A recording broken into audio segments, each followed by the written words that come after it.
ఎప్పుడు పొలిటికల్ గా సినిమాల గురించి డిస్కస్ చేస్తుంటాం. ఈరోజు ఒక కొత్త టాపిక్. ఒక కొత్త వెబ్సైట్ లో ఒక అత్త కోడళ్ళు ఒక బాబుని కంటే ఆ బాబు నా కొడుకు పుట్టినవాడు కాదని డిఎన్ఏ టెస్ట్ చేయించడం జరిగింది.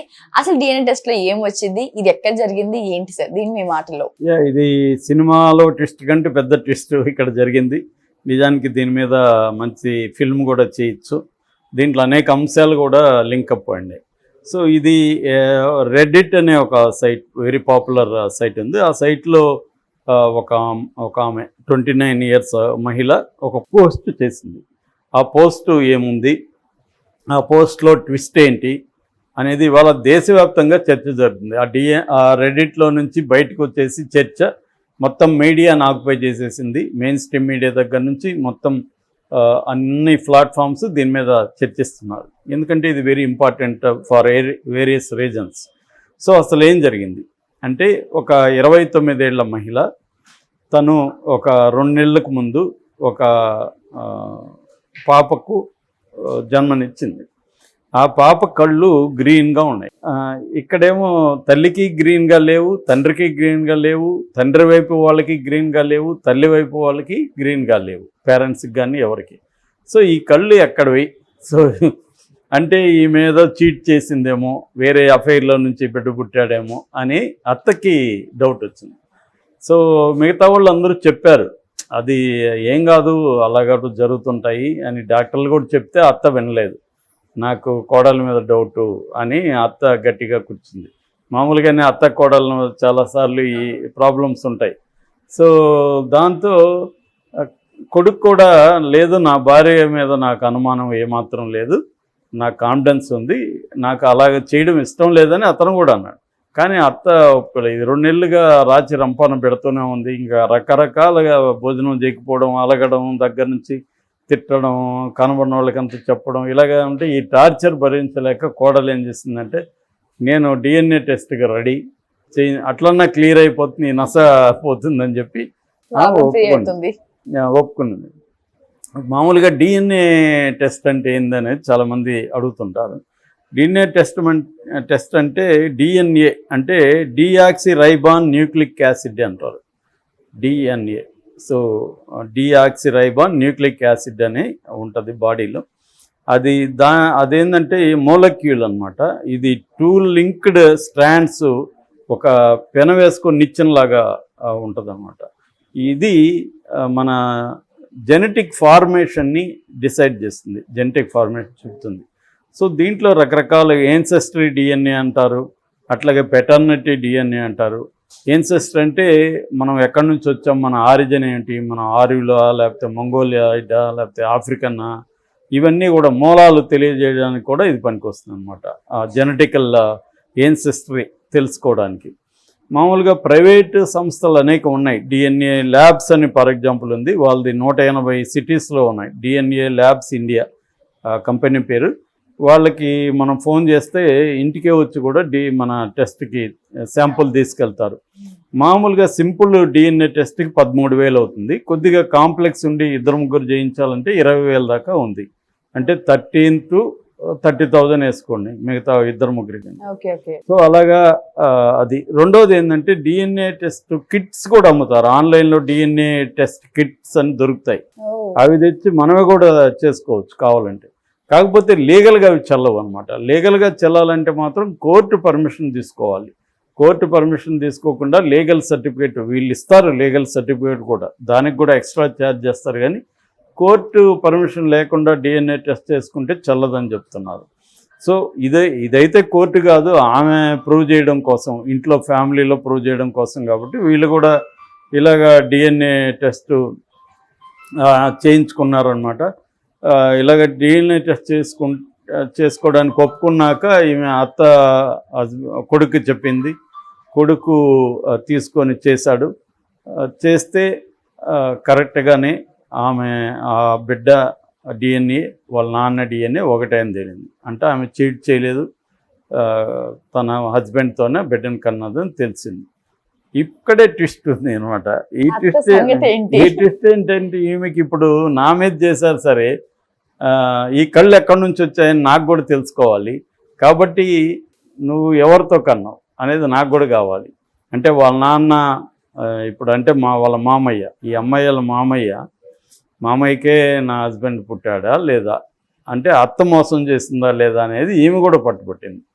ఇప్పుడు ఏమైపోయింది, అత్త ఇరుక్కునింది. అత్త అడిగినప్పుడు ఆమె కూడా నేను చేసుకోను అంటే ఎట్లాగా ఇప్పుడు. సో దాంతో ఇంకా ఫ్యామిలీలో అందరూ కొడుకు కానీ అందరూ కానీ ఎట్లాగో తెలిసిపోయింది డిఎన్ఏ ఎలా చేయాలో. సరే చేయించుకునేసరికి ఆమె చేయించుకోవాల్సిన పరిస్థితి ఏర్పడింది. చేయించుకుంటే దాంట్లో ఫెయిల్ అయింది ఆమె టెస్ట్లో. అంటే ఆమె కొడుకు వాళ్ళ హస్బెండ్కి పుట్టలేదనేది తెలిసిపోయింది. కానీ ఆమె ఎవరికి పుట్టారో ఆమె చెప్పట్లేదు కాదు సారీ, ఇక్కడ ఆమెకి చెప్పలేదు. టెస్ట్ చేశారు కానీ ఆమెకి చెప్పారు కానీ ఇంట్లో ఎవరికి చెప్పలేదు. దీన్ని బయట పెట్టాలని అనుకోవట్లేదు వీళ్ళు.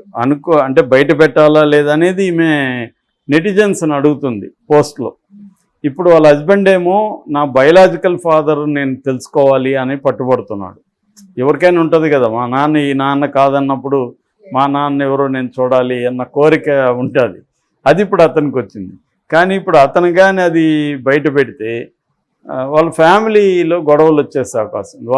ఇప్పటి వరకు వాళ్ళ నాన్నకి చెప్పలేదు, వాళ్ళ హస్బెండ్ వాళ్ళ నాన్నకి, అంటే అత్త వాళ్ళ మామకి, ఈమె మామకి అత్త హస్బెండ్కి చెప్పలేదు ఈ విషయాన్ని. డిఎన్ఏలో నీ కొడుకు కాదని ఆయనకి చెప్తే మామూలుగా ఉండదు కదా, ఇంకా చెప్పలేదు. చెప్పాలా వద్దా అనేది ఇప్పుడు ఈమెకున్న డౌట్ అనమాట. దీని మీద చర్చలు నడుస్తాయి. అంటే మోరల్ డైలమా ఉంది ఇప్పుడు ఆమె. అంటే హస్బెండ్కి వైఫ్కి ఇదేదో అయిపోయింది, నన్ను పరీక్షించింది, ఆమె ఏదో నేరో మైండ్ అనుకొని వదిలేద్దాము అని ఉండాలా, లేదు ఇంతవరకు వచ్చినాక మనం ఎందుకు విడిచిపెట్టాలి అనుకోవాలా. ఇప్పుడు హస్బెండ్కి ఏమో ఇంకోవైపు వాళ్ళ అసలు నాన్న ఎవరు కావాలి, మరి అది కావాలంటే ఓపెన్ అప్ చేయాలి. దీన్ని ఇలా చేస్తే ఏం సమస్యలు. ఇది ఆమె ఒక తేనె తొట్టిని కదిపినట్టు కదిపేసింది. ఇప్పుడు దాంతో ఏమైందంటే చాలా మంది ఏమో ఇంకెందుకు వదిలేయండి, ఫ్యామిలీ డిస్టర్బ్ అయిపోతుంది. ఇప్పుడు వాళ్ళ హస్బెండ్ రేపు ఆమెను వదిలేస్తాడు అత్తని, ఎందుకంటే నన్ను ఇన్ని రోజులు మోసం చేసావు నా కొడుకు అనుకుంటున్నానని చెప్పచ్చు. సో ఇటువంటి ప్రాబ్లమ్స్ అయితే ఉంటాయి. అయితే నాకు తెలిసిన ఒక చిన్న సంఘటన చెప్తాను దీని రిలేటెడ్. ఇలాగే నాకు తెలిసిన ఒక ఆమె వాళ్ళ కొడుకు బర్త్డే జరిపింది. వాళ్ళ కొడుకు ఒక 5-6 బర్త్డే అనుకున్నాం. 5th బర్త్డే జరిపింది. జరిపిన తర్వాత డ్యాన్సులు వేశారు. ఆమె కూడా అందరు అక్కడ వచ్చిన గెస్టులతో కూడా డ్యాన్సులు వేసింది, మేల్ గెస్టులతో. అందులో ఒక అతనితో బాగా క్లోజ్గా డ్యాన్స్ వేసింది. డ్యాన్స్ ఆల్రెడీ మందేశారు అందరూ. సో ఈ మొగుడికి హస్బెండ్కి ఏంటంటే జలసీ వచ్చింది, నా ఎదురుగా నువ్వు వాడితో క్లోజ్గా డ్యాన్సులు వేస్తున్నావు అని. అందరూ వెళ్ళిపోయినా గొడవలు మొదలుపెట్టారు. ఈ గొడవలు ఏ స్థాయికి వెళ్ళిపోయినాయంటే బాగా కొట్టుకునే స్థాయికి వెళ్ళిపోయినాయి ఇద్దరు. ఆ కొట్టుకునే స్థాయికి వెళ్ళిపోయి ఫైనల్గా అమ్మాయి ఒక షాక్ ఇచ్చింది హస్బెండ్కి. ఏమంటే అసలు వీడు నీ కొడుకే కాదు అని చెప్పింది. షాక్ అయ్యాడు. షాక్ అయినాక అసలు విషయం చెప్పింది, ఎవరికి పుట్టాడో కూడా చెప్పింది బర్త్డేకి. ఇప్పుడు వాడు ఏం చేయాలి అనేది అతనికి కూడా ఇదే డైలమా వచ్చింది. కానీ అతను యాక్సెప్ట్ చేశాడు. ఎవరు పుడితే ఉంది, అయిపోయింది, వీటితో నాకు అనుబంధం ఉంది, చిన్నప్పటి నుంచి నేను క్లోజ్గా పెంచాను, ఎవరు పుడితే ఏంటి, హీజ్ మై సన్ అని అతను ఓన్ చేసుకున్నాడు. ఎందుకంటే అతనికి కూడా ఇతను ఫాదర్ అంటే అఫెక్షన్ ఉంది బాబుకు కూడా. ఇప్పుడు ఇవన్నీ చెప్పి వాడిని డిస్టర్బ్ చేసి ఏదో అయిపోయింది అని వదిలేశాడు. సో జనరల్గా దీంట్లో కూడా అదే బెటర్ అనిపిస్తుంది నాకైతే. ఎందుకంటే ఇప్పుడు అత్త ఏదో శీల పరీక్ష చేయాలనుకుంది కోడలికి, ఇప్పుడు ఈ కోడలు దాన్ని ప్రతీకారంతో చేసింది, అంతవరకు అయిపోయింది. ఇప్పుడు దీన్ని బయటపెట్టి మళ్ళీ ఫ్యామిలీలో లేనిపోని వ్యవహారాలు చేసి ఇది లైవ్స్ అంతా డిస్టర్బ్ అయిపోతాయి. ఒక్కోసారి డిస్టర్బెన్స్ ఎటు దారి తీస్తుందో కూడా తెలియదు. రేపొద్దున ఆమె అత్త సూసైడ్ చేసుకోవచ్చు, లేదా మామ చేసుకోవచ్చు, ఒక్కసారిగా డిస్టర్బ్ అవుతుంది. అందుకని కొన్ని నిర్ణయాలు తీసుకునేటప్పుడు అనేక విషయాల్ని పరిగణలోకి తీసుకొని ఆలోచించి చేయాలి. మనకు మామూలుగా బిహేవియరల్ ఎకనామిక్స్లో 2 రకాల థింకింగ్ సిస్టమ్స్ ఉన్నాయని చెప్తారు, fast thinking and slow thinking. Fast thinking అంటే ఇప్పుడు కార్ డ్రైవ్ చేస్తాం, సడన్గా ఏదో వస్తే అప్లై చేస్తాం break, that is fast thinking. Slow thinking అనేది అక్కడ పనికిరాదు. ఆలోచించి బ్రేక్ వేస్తే ఏంటి, వేయకపోతే ఏంటి అని ఆలోచించే టైం లేదు. అట్లా ఫాస్ట్ థింకింగ్ కొన్ని విషయాలు ఉండాలి, కానీ at the same time slow thinking కూడా ఉండాలి. ఇప్పుడు మన క్లోజ్ ఫ్రెండ్తోనో లేకపోతే వైఫ్ అండ్ హస్బెండ్కో గొడవలు వచ్చినప్పుడు ఫాస్ట్ డెసిషన్స్ తీసుకోకూడదు.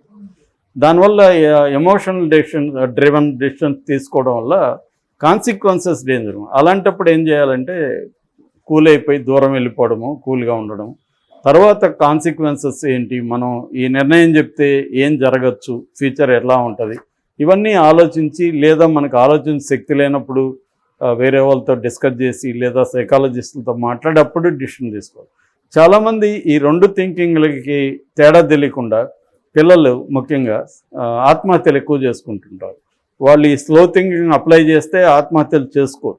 వాళ్ళు ఏంటంటే ఫాస్ట్ థింకింగ్లోనే ఉంటారన్నమాట. స్పాట్ డెసిషన్ తీసుకొని ఆత్మహత్యలు చేసుకుంటారు.